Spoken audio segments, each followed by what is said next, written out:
کبھی میں ادھر دیکھتا، کبھی میں ادھر دیکھتا، کبھی میں ادھر دیکھتا، کبھی میں ادھر دیکھتا، بالآخر میں اس نتیجے پر پہنچا اور بے اختیار میں یہ کہہ اٹھا، اللہ نے اپنے محبوب سے زیادہ ہنسی کسی کو پیدا کیا۔ کتنے ہمارے آقا ہنسی تھے، آپ صلی اللہ علیہ وسلم مسکراتے تھے، سخت اندھیرے میں بھی آپ کے دندان مبارک کی چمک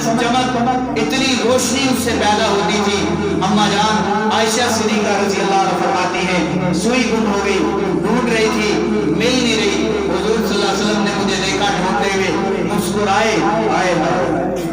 کہہ دو ذرا اچھی بات، آپ مسکرائے، وہ روشنی اتنی نکلی کہ مجھے اس میں سوئی مل گئی۔ یہ اللہ کے محبوب صلی اللہ علیہ وسلم کا انشاءاللہ کسی موقع پر میں یہ آپ صلی اللہ علیہ وسلم کا صرف حلیہ بیان کروں گا، آپ حیران ہو جائیں گے، کوئی زبان آپ میں سے سبحان اللہ کے بغیر رہ نہیں سکے گی۔ اللہ تعالیٰ ہم سب کو آج کے جو عنوانات ذکر کیے گئے ان پر عمل پیرا ہونے کی توفیق عطا فرمائے، اور اللہ تعالیٰ ہمیں رمضان المبارک کی یہ مبارک گھڑیاں ضائع ہونے سے بچانے کی توفیق عطا فرمائے۔ اللہ ہماری نوجوان نسلوں کے عقائد اور نظریات کا تحفظ فرمائے، اور اللہ ہمیں عقیدہ ختم نبوت پر پڑھنا اور اسی پر جینا اللہ ہم سب کو نصیب فرمائے۔ وآخر دعوانا الحمدللہ رب العالمین۔